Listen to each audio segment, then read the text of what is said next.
gagawin nating rootstock. So may mga puno po tayo ng mangga rito. Maganda na po yung usbong niya. Ito pwede na pong dugtungan. Ito. Yan, pwede na pong dugtungan ito. So kagaya po nitong pinagkainan natin ng mangga. So meron pa po tayong mangga rito. So ito pina-preserve po natin. Ang ginagawa po natin dito is itatanim natin ulit yung buto, no? Pero para mas mabilis po tumubo, ang ginagawa po natin dito sa buto ng mangga, after mapagkainan, after a day, so mapapansin nyo tuyo na siya after a day. So gugupitin lang po ito, no? Ingatan lang po yung buto na matamaan. Okay, so gugupitin lang yan. Ayan po, saka natin kunin yung laman.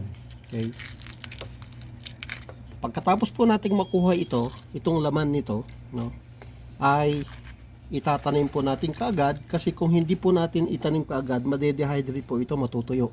So pinaka the best po na magpatubo ng mangga, okay, after kinainan itong hinog, patuyuin muna po ng isang araw, 2 days. Pag matuyo na po, hindi na siya madulas, saka natin po guguntingin, kukunin natin yung laman o yung buto sa loob para mas madali pong tumubo ang buto ng mangga. So ganito po ang ginagawa ko sa lahat ng mga buto kagaya ng mangga. So ang gagawin po natin dito sa mga buto kasi ng mangga ay pwede na po nating gawing rootstock na dudugtungan po natin ng sayon para mabilis po magbunga ang isang fruit trees. So ganun din po sa rambutan, kakao. So ang gagawin po natin, kung ano yung mayroong available na buto po tayo, kagaya ng mangga, kasi ngayon tagmangga. So ito po yung mga pinapatubo natin para gawin nating rootstock, at dudugtungan po natin ng sayon ng magandang mangga para ma-maintain po natin yung karakteristik noong pinanggalingan po ng sayon. So selection mode tayo kapag tayo po ay nagdudugtong ng sayon sa isang rootstock. Kailangan yung sayon ay maganda ang bunga, matamis. Ano man pong fruit trees yan, kailangan pipiliin natin yung magandang variety kung saan tayo kukuha ng sayon na yun ang idudugtong natin doon sa rootstock para ma-maintain natin yung karakteristik ng isang fruit trees. So dito po, marami ho na tayong mga itinanim na buto ng mangga. So yung iba ay parang mag-i-sprout na. Meron tayong tiningnan. Ayan po. So may mga buto na ng mangga ito. So ayan. Ayan o, may mga buto ng mangga. So mag-i-sprout na to.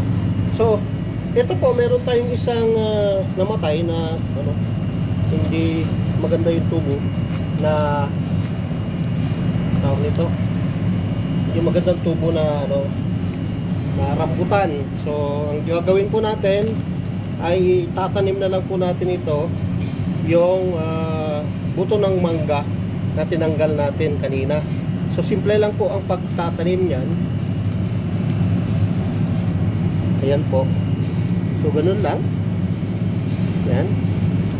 And saka po diligan. Ayan, didiligan natin. Okay. So ito po yung mga pinapatubo natin ngayon na mga pinagkainan natin na mangga, kasi kailangan natin po magkaroon ng seedling or yung tinatawag nating rootstock na dudugtungan natin ng sayon. So kukuha ulit tayo ng sayon sa Bureau of Plant Industry sa Malate, Manila. Ito po ay aantayin natin. Meron po tayong itinanim dito na 2, 4, 8. Yan, 8. So yan. May 8 po tayo na pinapatubo ulit na yan, buhay na buhay yung mangga. So ayan, antayin na lang natin po na umusbong yung sprout. Ito mukhang wala ito, no? Ayan, ito meron, buhay na buhay.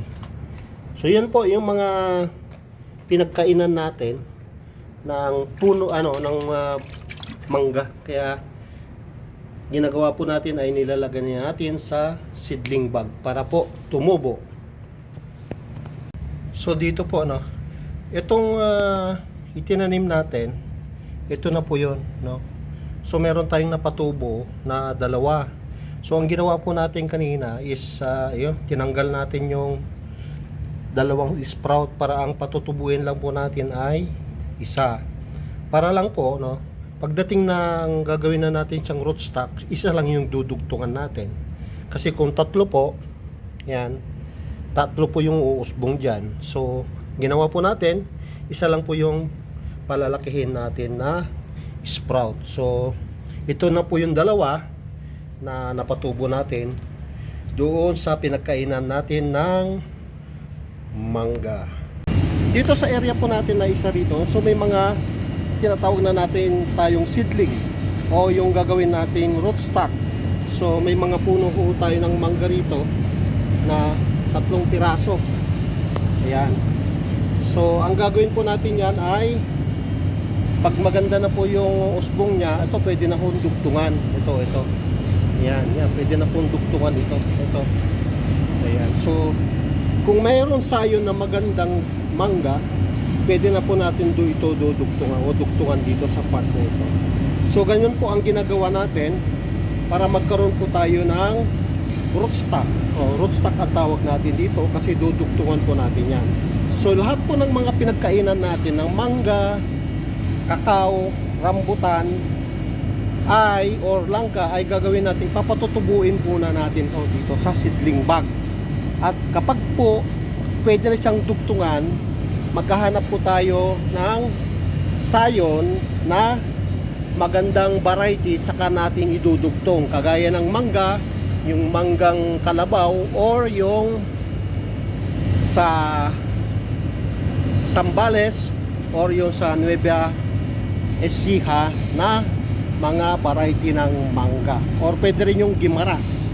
Sa Bureau of Plant Industry ay meron po silang gimaras doon. So pwede tayong bumili ng sayon or humingi ng sayon kung ilang piraso lamang po ng sayon ng mangga.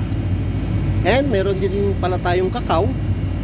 So pwede naman 2-3 lang itong kakao. 2 tong kakao natin na pwede pa natin dugtungan. So ayan po, practice makes perfect na sinasabi. Yan, hanggang dito na lamang.